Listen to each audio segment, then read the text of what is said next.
Muito bem.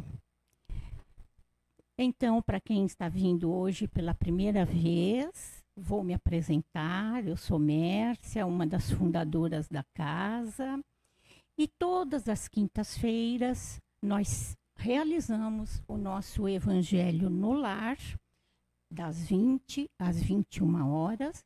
21 horas, quando encerramos, temos os passes e sempre com o objetivo do aprendizado que sempre precisamos dos ensinamentos do nosso mestre que estão no nosso Evangelho. E todas as semanas procuramos para nos auxiliar nessa reflexão, nesse aprendizado dos ensinamentos de Jesus. Nós procuramos trazer sempre um palestrante, alguém que venha contribuir para nosso esclarecimento. Então, hoje, a palestrante é a Monize, trabalhadora da nossa casa. Quem é frequentador já teve oportunidade de assistir outras palestras dela. E a Monize, estudiosa, trabalhadora de apometria, hoje vai nos trazer um tema que, quando nós conversamos a respeito, não foi? A gente pensou assim, bom, como março, lá no dia 8, né? Nós tivemos aí internacionalmente o Dia da Mulher, enfim, a representatividade da figura feminina. E nós, então, pensamos na contribuição que a figura feminina, algumas, estiveram junto com Jesus na passagem dele aqui no planeta e na contribuição que elas deram, não é, para a humanidade. Então, a Monize preparou o tema hoje, a partir dessa reflexão das mulheres que estiveram junto do nosso mestre quando ele passou aqui pelo planeta e que contribuíram para depois dar continuidade à mensagem que Jesus deixou, certo? Então é isso que a Monize hoje vai trazer para nós. Antes de nós fazermos a nossa oração, nós gostaríamos de lembrar que a partir de agora nós temos um canal no YouTube. Quem é frequentador da casa já está sabendo, quem está chegando fica sabendo agora, né? Daí porque as nossas palestras passaram agora a ser filmadas, vamos dizer assim, não é? Porque aí vai o vídeo, não só para o nosso canal do YouTube, mas também para os nossos outros canais de mídia, né? Agora estamos chique, além do Facebook, temos o Instagram e tudo mais, tá? Nada como a gente evoluir, né? Afinal de contas, já fizemos 20 anos em Franco da Rocha, conseguimos chegar nesse ponto agora. Então, quem puder, será muito bom para nós, para nossa casa, se inscrever lá, tá? Quando assistir o vídeo no YouTube, dá lá o sininho, a mãozinha, o like, e ativa o sininho, é tudo de bom para nós podermos continuar no canal do YouTube, não é isso? Então tá bom, tá dado o recadinho? Muito bem, então agora nós vamos fazer aquela nossa prece, aquele nosso recolhimento interior, aquela prece que vai vir assim do fundo do nosso coração. Não precisa ser uma prece muito elaborada, basta que ela seja bem sincera. Então, vamos procurando a partir de agora fechar nossos olhos para fazermos esse recolhimento interior, olhar para dentro de nós, procurar perceber os nossos pensamentos,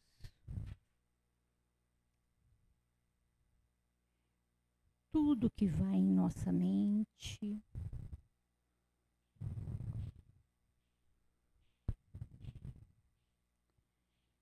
E perceber até o nosso corpo físico.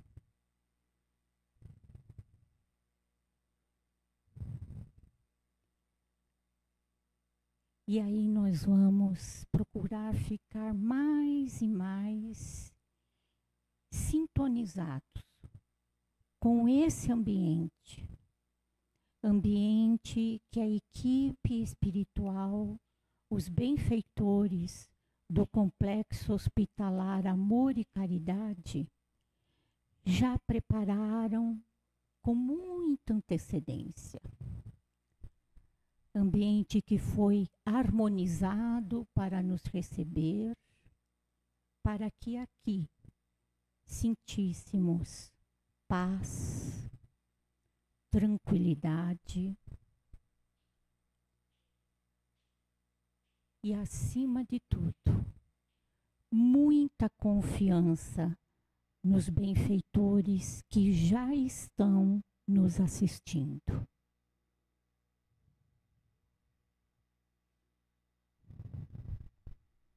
E é nesse recolhimento interior, nessa fé, nessa confiança, que nós vamos procurar elevar a nossa vibração, elevar os nossos pensamentos para o nosso Pai, nosso Criador, que é de infinita bondade e misericórdia, para o nosso Mestre Jesus, nosso guia, nosso governador planetário. E assim, vamos fazer aquela nossa oração singela, mas bem sincera, lá do fundo do nosso coração. Que nossos mentores, os mentores desta casa, nos auxiliem, iluminando a nossa mente, para que todo o aprendizado, esclarecimento que vamos ter hoje, possa calar fundo em nosso espírito, nos auxiliando na jornada evolutiva.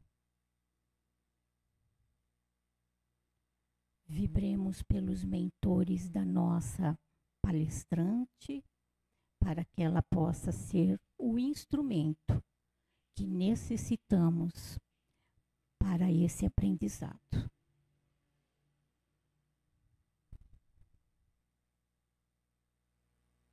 Graças a Deus. Que assim seja.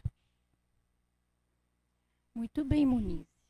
Agora é com você. Boa noite a todos. Bom, é muito bom ver a casa cheia aqui novamente, não só de encarnados, mas desencarnados, ver a mulherada e desencarnada também aqui presente, as nossas ancestrais. É um mês simbólico da luta da mulher, mas não apenas se restringe ao 8 de março. A luta da mulher, ela vem de muito mais tempo. Quando a Mércia me propôs esse tema, eu me lembro bem que eu falei para ela, a minha mente já começou a vir vários arquivinhos. E quando um tema me é proposto, seja por minha intuição ou seja porque alguém me fala para falar sobre determinado tema, eu gosto muito sim de estudar, porque eu acredito que nada é aleatório e as leis universais, o evangelho, a própria codificação espírita, elas estão todas conectadas. Então tudo tem um sentido e a gente precisa estudar para isso. Da mesma forma foi com esse tema de Jesus e as mulheres. O quão foi importante as mulheres do evangelho e o quanto elas foram esquecidas, infelizmente. Nós mulheres já fomos e somos rechaçadas ainda, né? Somos muito deixadas de lado, julgadas por ser sexo frágil. E aqui eu não estou fazendo nenhuma militância, até porque não é o local para isso, mas Somos chamadas de mimizentas, de loucas, de emocionadas, mas existe uma finalidade espiritual para a nossa própria natureza, e que Allan Kardec nos traz no Livro dos Espíritos, mas que por falta de conhecimento, de maturidade espiritual, a gente não sabe e sai julgando por aí. Então, antes de adentrar ao tema, eu também fui intuída hoje à tarde de ler um trechinho aqui desse livro Sinal Verde, de Chico Xavier, para preparar o ambiente. Por quê? Quando a gente vem a uma casa espírita ou qualquer outro templo religioso, a gente sempre vem na busca de algo, não apenas para ouvir a palestra, mas seja por cura física, emocional, espiritual, enfim, cada um tem a sua busca individual. E o tema que a espiritualidade me trouxe hoje é para falar sobre desejos. Esse livro, para quem não conhece, ele traz um passo a passo para a gente viver em sociedade. Quem não tem, eu sugiro adquirir, porque é muito bom de você abrir um dia aleatoriamente. Sempre vem mensagens muito bacanas. O item é o 24, Desejos. Opa, tá caindo tudo aqui. Desejo é a realização antecipada. Querendo, mentalizamos. Mentalizando, agimos. Agindo, atraímos. E atraindo, realizamos. Como você pensa, você crê. E como você crê, será. Cada um tem hoje o que desejou ontem e terá amanhã o que deseja hoje. Campo de desejo, no terreno do espírito, é semelhante ao campo de cultura na gleba do mundo, na qual cada lavrador é livre na sementeira e responsável na colheita. O tempo que o malfeitor gastou para agir em oposição à lei é igual ao tempo que o santo despendeu para trabalhar, sublimando a vida. Todo desejo, na essência, é uma entidade tomando a forma correspondente. A vida é sempre o resultado da nossa própria escolha. O pensamento é vivo e, depois de agir sobre o objetivo a que se endereça, reage sobre a criatura que o emitiu, tanto em relação ao bem quanto em relação ao mal. A sentença de Jesus, procura e achará, equivale a dizer, encontrarás o que deseja. Ou seja, eu torço para que vocês hoje, o que vieram buscar aqui, mentalizando, idealizando, sentindo e vibrando, possam encontrar. Não apenas a compreensão de nós mulheres, de Jesus, mas a sua busca individual, tá bom? Então vamos lá. Antes de eu adentrar o mérito de Jesus e as mulheres, eu acho que é bacana a gente entender o contexto da mulher em cada época da sociedade. E aí, como sempre, eu trago aqui as minhas pesquisas, porque eu não consigo ficar sem, e eu acho que não faz sentido eu trazer coisas aleatórias para vocês. E aí eu coloco aqui o passo a passo de cada época da mulher até chegar na época de Jesus. Nós temos a mulher da pré-história. E a mulher da pré-história, ela era vista como uma deusa. Inclusive, nas pesquisas, tem a imagem ali da deusa Vênus, que é a deusa do amor, da fecundidade, etc. Por quê? Porque a mulher era como vista assim, numa projeção da fecundidade mesmo, da questão de filhos, da divindade, era cultuada. Houve um tempo em que a gente era assim, né? Não tinha a guerra dos sexos. O homem é melhor que a mulher era melhor que o homem, muito pelo contrário. Se reverenciava a natureza de procriação da mulher como uma forma divina. A mulher na Idade Antiga, ali na parte da questão da hebraica, ela começa a perder um pouquinho o seu espaço, porque o homem começa a entender que ele precisa caçar, isso bem antigamente, né? Aquela questão da caça, e aí a mulher fica em casa. E entende-se, e isso é até hoje, infelizmente, que a mulher que fica em casa tem menos poderes ou menos valor do que o homem. Então, o homem já começou ali a desvalorizar a mulher porque ele saía, usava do seu poder de força para caçar e trazer alimento para casa. Não se era visto que a mulher ficava ali no cuidado do ambiente e do cuidado dos filhos. Não tem muita diferença com hoje, eu acredito. A mulher na Idade Média. A Idade Média, para quem já estudou um pouquinho, sabe que foi um dos períodos mais obscuros da nossa história. seja por guerras, por lutas sangrentas, tantas coisas atrozes que aconteceram nessa época, né? E a gente teve uma perseguição religiosa muito grande, que aí a gente conta a caça às bruxas, a Inquisição. Foi um período, de fato, muito obscuro.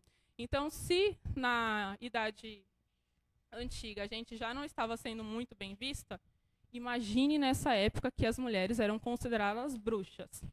E bruxas por quê? Porque usava uma plantinha para fazer um chá, usavam-se de elementos da natureza para procurar uma determinada cura, mas como a mentalidade da época ainda era muito fechada, tudo aquilo que fugia ao que se acreditava certo, entendia-se que aquilo deveria ser aniquilado. E assim foram as mulheres, né? A mulher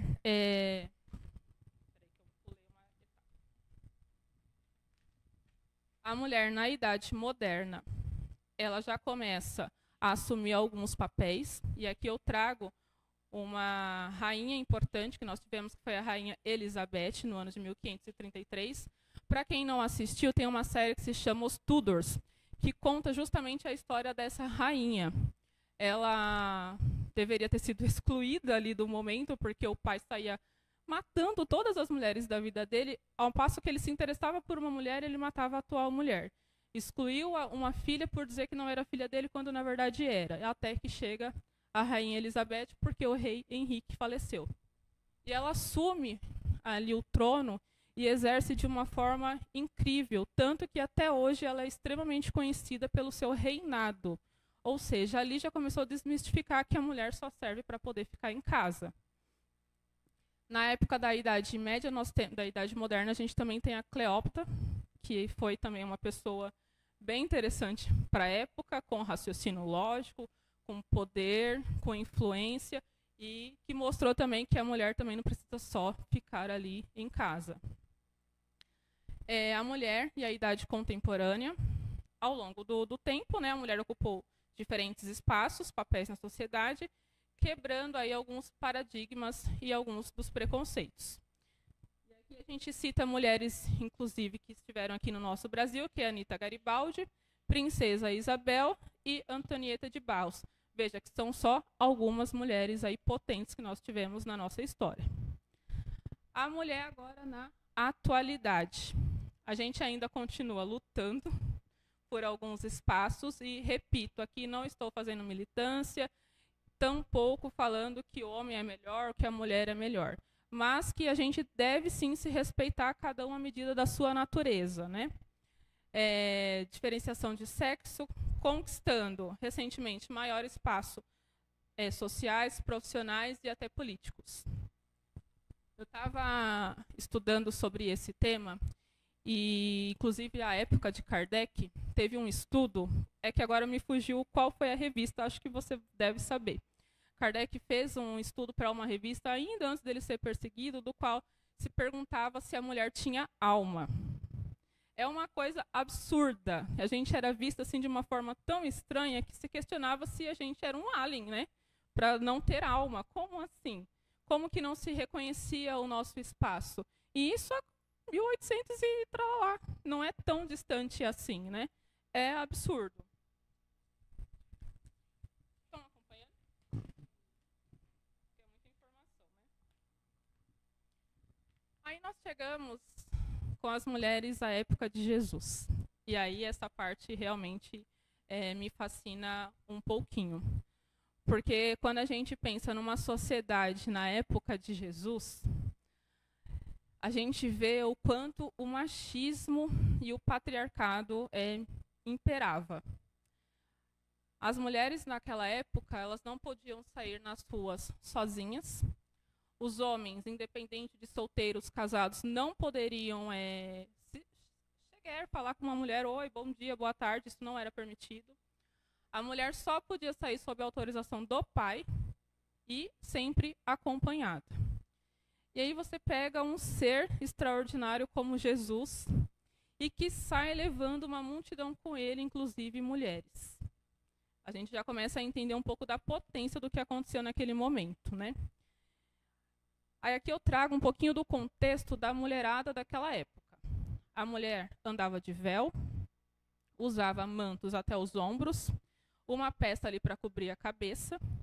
Se ela saísse sem o marido podia desposar ela, ou seja, podia se separar.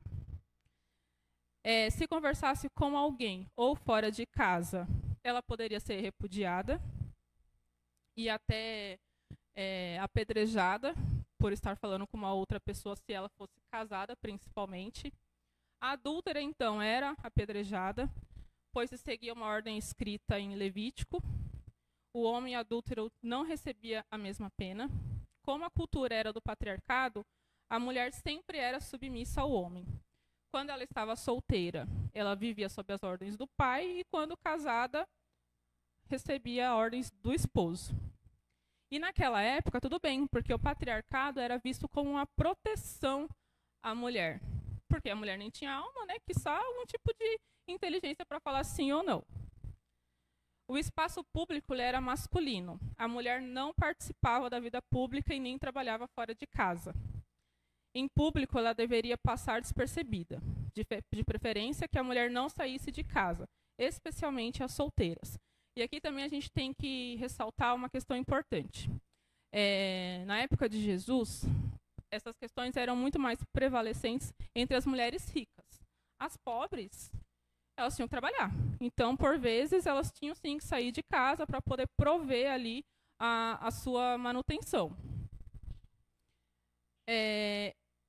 Os estudiosos do Novo Testamento afirmam que as informações devem ser analisadas sem generalizações.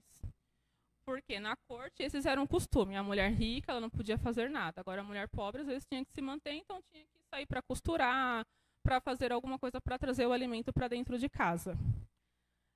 E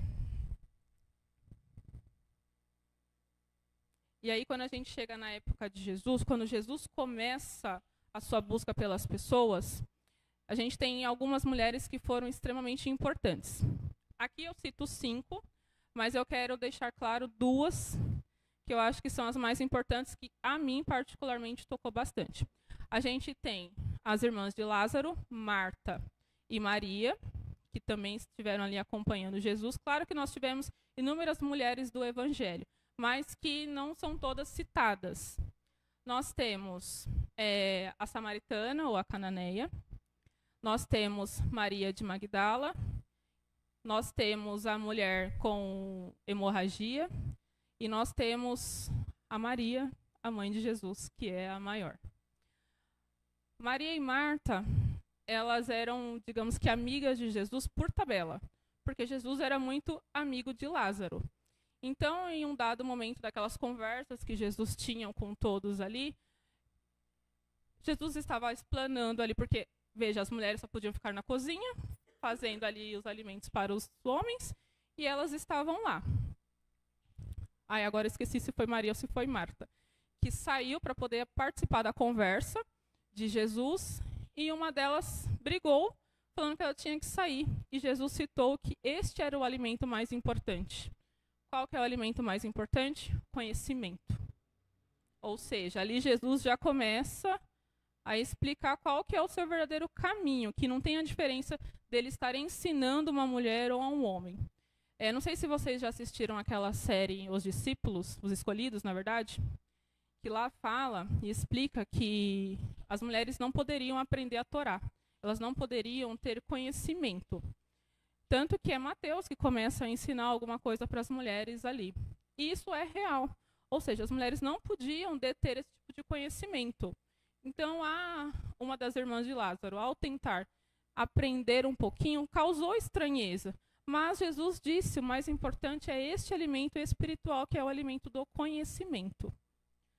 Nós temos a outra passagem, que é a mulher samaritana, cananeia, que está lá no poço para pegar um pouquinho de água. E naquela época era extremamente proibido ter esse tipo de conversa. O que acontece?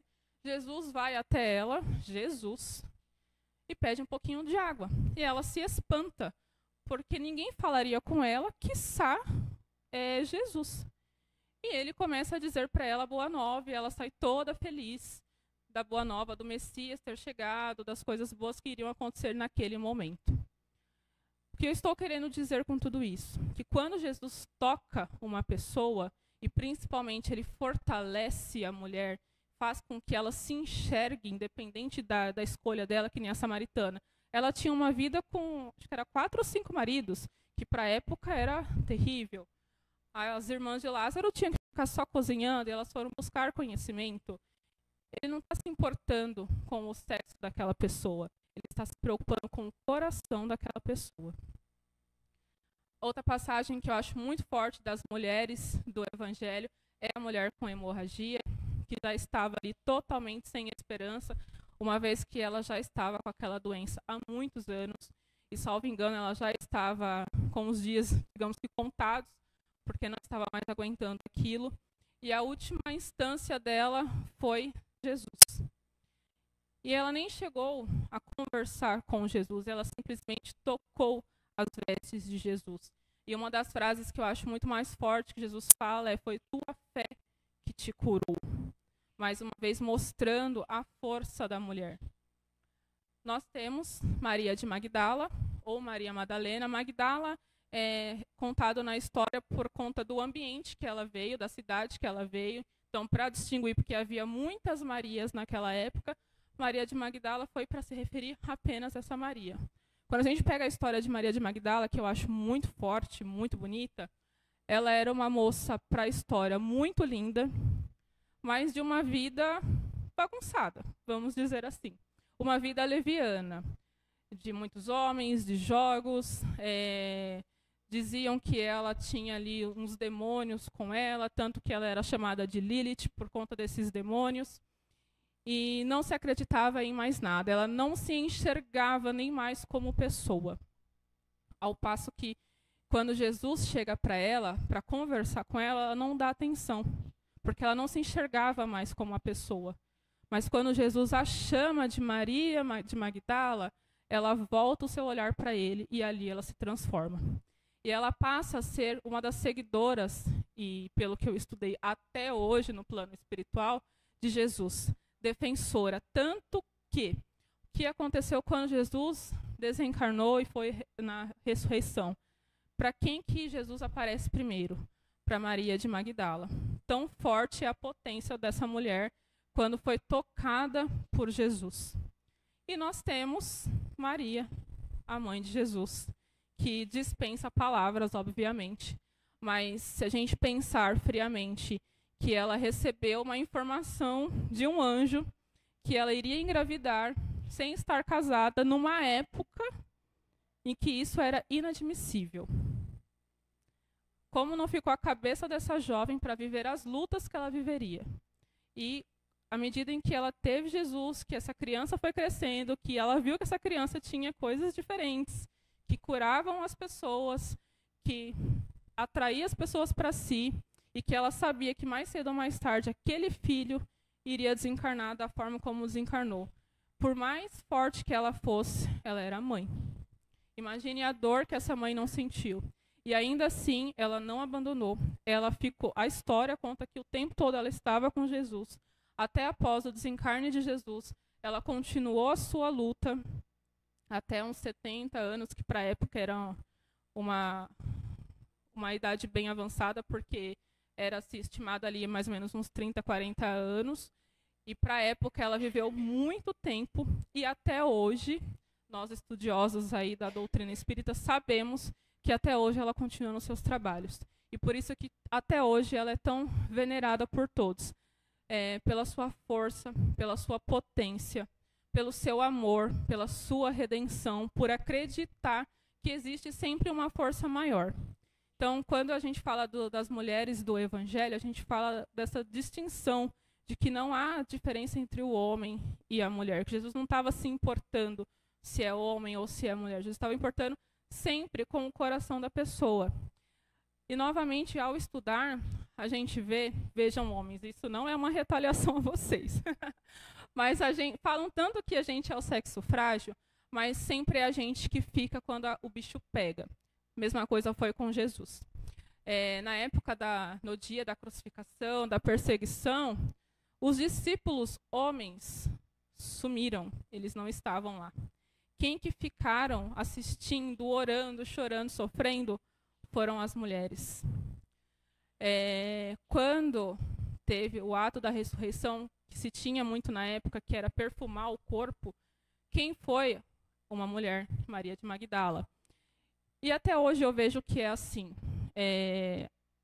Muito se fala, a mulher é o sexo frágil, a mulher é isso, a mulher é aquilo, mas de fato a gente vê que a mulher é que segura muito as pontas de muita coisa, seja na doença, seja numa morte, é sempre a mulher. E eu falo isso por experiência, às vezes até pelas questões do meu próprio trabalho pessoal. Eu vejo isso, que é a mulher quem fica, o homem, infelizmente, não consegue ter essa força. Isso eu não estou falando por demérito a nenhum, mas para que todos possam enxergar que nós temos a nossa natureza e cada um tem a sua, e que se deve, ao invés de atribuir uma guerra, sim ter respeito, porque Cristo teve o respeito. Então, quem somos nós para não ter? Tudo bem? Não estou com raiva de mim, né? Agora eu vou trazer aqui para vocês, eu acabei anotando um monte de coisa, mas eu falei outras coisas, sobre o próprio Espiritismo. Nosso livro dos Espíritos. Porque, como eu sempre falo aqui nas minhas palestras, tudo que eu trago está embasado em alguma coisa, não é da minha mente. Quem dera eu tivesse essa mente, mas não tenho. É sempre através da própria doutrina, da nossa literatura espírita e de estudos. A gente tem no capítulo 5 do livro dos Espíritos, e eu já falei para todo mundo aqui adquirir, porque é um manual incrível, tem lá pluralidade das existências. Sexo nos espíritos. A questão 200 fala o seguinte: tem sexo os espíritos? A espiritualidade responde: não como entendeis, pois que os sexos dependem da organização. Há entre eles amor e simpatia, mas baseado na concordância dos sentimentos. Novamente, não tem guerra aqui, gente. Tem sempre a ordem dos nossos sentimentos, que sempre deve prevalecer. A questão 201 fala: em nossa existência, pode o espírito que animou o corpo de um homem animar o corpo de uma mulher e vice-versa? A espiritualidade responde: de certo, são os mesmos os espíritos que animam os homens e as mulheres. Então, o homem que hoje é homem pode vir numa outra existência aí como mulher, até para fins de aprender um pouquinho como que é viver na nossa pele. E acreditem, não é fácil. A nossa vida é babado, seja na saúde, seja no emocional, seja na luta, seja nas perseguições. É terrível. Pergunta 202. Quando errante, que prefere o espírito encarnar no corpo de um homem ou no de uma mulher? A espiritualidade responde: isso pouco lhe importa. O que o guia na escolha são as provas por que haja de passar. Aí Allan Kardec complementa: os espíritos reencarnam como homens ou como mulheres porque não têm sexo, visto que lhes cumpre progredir em tudo. Cada sexo, como cada posição social, lhes proporciona provações e deveres especiais, e com isso o ensejo de ganharem experiência. Aquele que só como homem encarnasse só saberia o que sabem os homens. O que isso quer dizer, gente? A gente precisa passar por ambas as experiências para entender. Porque não adianta eu ser a... Vou usar esse termo, mas veja, gente, com muito carinho. Ser a feminista militante que odeia os homens, mas eu preciso também estar nesse lugar para entender um pouquinho da cabeça dos homens. Do mesmo modo que um homem, em um dado momento, vai precisar reencarnar assim como mulher para saber as dores de uma mulher. Então não vale a pena ter raiva um do outro, achar que um é melhor que o outro, porque não é. No fundo, nós somos uma coisa só. Centelha divina, com emoções, com sentimentos, que precisa estar aqui para aprender, para evoluir. Não existe superioridade em nada aqui. Ah, eu não preciso de mulher. Precisa. Eu não preciso de homem. Precisa. A gente precisa. Tanto precisa que Deus fez a gente como fez para que possamos nos complementar. E aqui eu não estou falando de gênero, de sexualidade, de nada. Estou falando do equilíbrio da natureza que a gente precisa para se complementar. Assim, tanto Adão e Eva, emblemas do sexo, eles têm a mesma origem, pois representam a espécie humana, saídos simbolicamente um do outro. O osso da costela sugere a igualdade entre ambos, visto que pertence a uma parte do corpo ao lado, nem inferior nem superior, que protege o coração, símbolo da vida e do sentimento. A história diz que nós, mulheres, sofremos o que sofremos porque somos inferiores, porque saímos da costela de Adão. Mas até para isso, primeiro que vamos dizer, uma simbologia, né? A gente sempre tem que interpretar desta forma, não é exatamente aquilo que se diz. E quando a gente interpreta, a gente entende que não somos inferiores nem superiores, mas precisamos sair dali porque simbolizava o sentimento, a emoção, o respeito um com o outro. O papel da mulher é imenso na vida dos povos. É irmã, é esposa, é mãe, é sempre a grande consoladora e carinhosa conselheira. Por isso que nós somos emoções, como dizem os homens. Porque imagine se nós também fôssemos tão racionais quanto os homens. Como que o mundo seria? Por isso que existe este complemento, né? Pelo filho é o seu porvir e prepara este homem, este filho, para um futuro melhor. E isso aqui não estou excluindo que o homem também tem que educar, não. É papel de ambos. Mas a mulher tem esse lado mais maternal, vamos dizer assim, mais carinhoso. Até para brigar ela é mais carinhosa, né? Por isso as sociedades que a deprimem-se a si mesma. A mulher respeitada, honrada, de entendimento esclarecido, é que faz a família forte e a sociedade grande, moral e unida. As diferenças físicas que influenciam o comportamento biopsicológico da mulher são indícios de que há um planejamento superior. Existe sempre uma finalidade, a respaldar o amor feminino, considerado uma das forças mais respeitáveis na criação divina. Tanto é que nós temos a Maria como nosso maior amor central, por esse amor materno. E não é só o maternar como mãe, mas o maternar do próprio sentimento. Kardec, considerando os ensinamentos de Jesus, resgatou o valor da mulher sob a luz da revelação espírita, alertando que o princípio da igualdade entre ela e ele está assentado nas leis da natureza. Igualdade essa que é de essência espiritual e não de natureza externa, tendo visto o papel social que cada um é chamado a desempenhar no processo evolutivo da humanidade. Os espíritos encarnam como homens ou como mulheres porque eles não têm sexo, como devem progredir em tudo. Cada sexo, como cada posição social, lhes oferece provações, deveres e oportunidades de adquirir experiência. Portanto, a desigualdade que existe é só de funções e não de direitos, porque todo mundo aqui tem o mesmo papel. A própria legislação brasileira reconhece essa distinção de função, quando, por exemplo, leva em conta a organização física dos trabalhadores de sexos diferentes. A gente vê a distinção aí na empresa. É óbvio que mulher, de repente, não vai conseguir carregar um determinado peso. E aí sempre se coloca a mulher em outro cargo.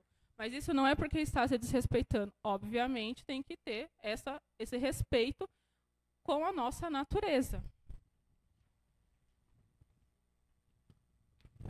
Aqui eu trago outro trecho do Livro dos Espíritos para reforçar essa distinção de Kardec.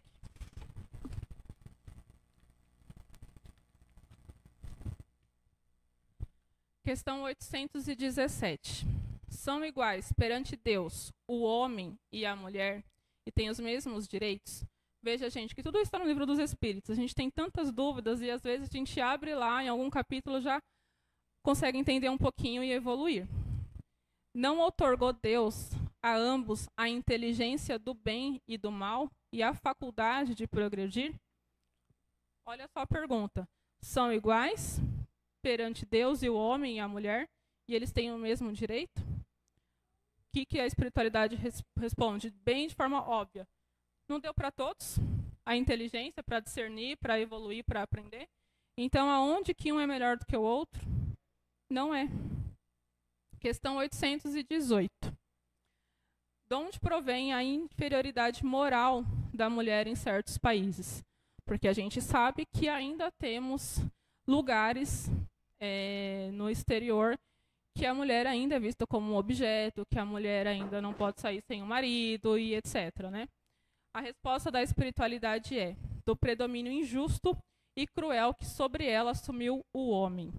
É resultado das instituições sociais e do abuso da força sobre a fraqueza.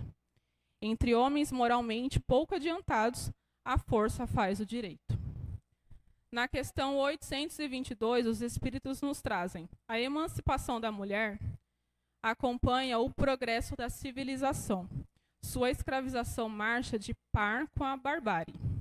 Os sexos, além disso, só existem na organização física, visto que os espíritos podem reencarnar num e noutro. Sob esse aspecto, nenhuma diferença entre eles. Devem, por conseguinte, gozar dos mesmos direitos. Gente, é a espiritualidade que está dizendo para nós que não há diferença entre a gente. Então não faz sentido ter essa guerra que hoje se estabeleceu. Sempre existiu, mas parece que hoje ela está muito mais fomentada. Nós precisamos uns dos outros o tempo inteiro, respeitando sempre a nossa natureza. O homem tem uma natureza, a mulher tem a sua própria natureza. E estamos aí para se equilibrar e se ajustar no mundo em que vivemos, né? Trago aqui um trechinho de um livro de Leon Denis em O Problema do Ser, do Destino e da Dor. Se aprofunda indicando que o papel da mulher é imenso na vida dos povos. A mulher, sempre respeitada e sempre honrada, ela traz a família e a sociedade com uma fortaleza para a evolução do mundo e o nosso progresso.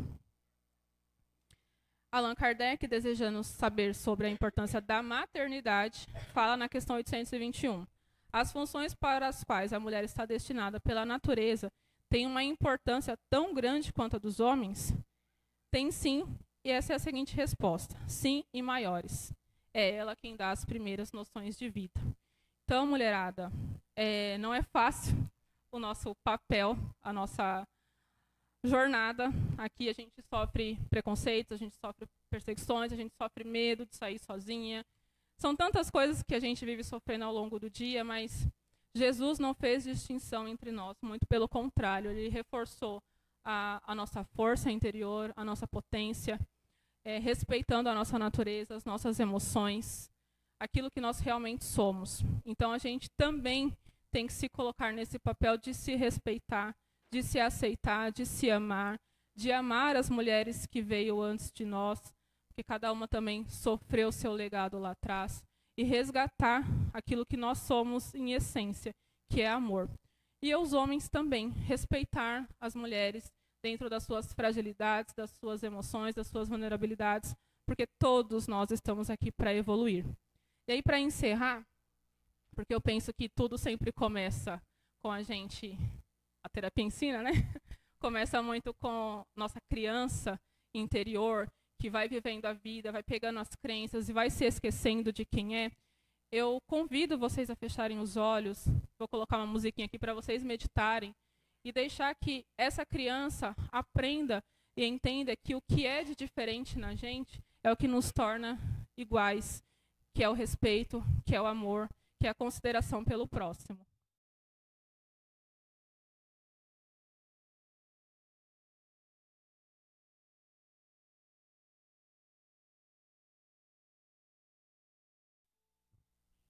É isso, gente. A criança, ela não quer saber se é homem, se é mulher. A pergunta que ela quer: você quer brincar comigo? E é a pergunta que fica para a gente ter leveza, para a gente ter respeito e para a gente ter amor. E assim, eu finalizo a minha palestra, em especial às mulheres. Espero que tenham gostado e que tenha feito sentido no coração de vocês.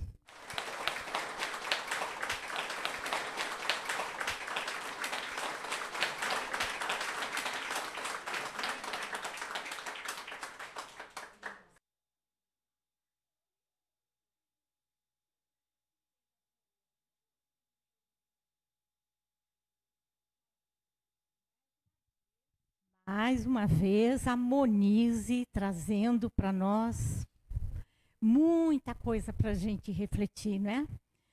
E com certeza foi muito bom instrumento dos nossos mentores. Então agora só nos resta agradecer, né? Vamos agradecer a esses benfeitores por terem trazido para nós, através de Monize, enfim, todo esse ensinamento para nós refletirmos muito. Tem bastante conteúdo para levarmos para a nossa vida, para a nossa evolução. Então, o convite é, mais uma vez, fazermos o nosso recolhimento interior e, mais uma vez, todos juntos, encarnados e desencarnados. Vamos procurar elevar bem nossa sintonia, nosso pensamento, nossa vibração, para alcançarmos com muita humildade o nosso Mestre e agradecer por todo o ensinamento. Agradecer por ter vindo até nós e ter trazido tudo o que foi que exemplificou com seu amor. Muito amor. Amor profundo. O verdadeiro amor universal. E nós que temos tanto a agradecer, vamos nesse momento também lembrar de vibrarmos, levar nossas vibrações de paz, de luz, a tantos e tantos tão mais necessitados do que nós. Vibremos pelo nosso planeta, muito necessitado de paz, paz dos homens. E vamos também levar a nossa vibração para os nossos lares, envolvendo todos aqueles que lá estão, nessa paz, nesse amor de Jesus.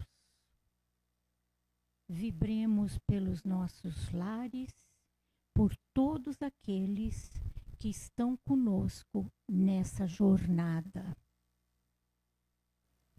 Graças a Deus.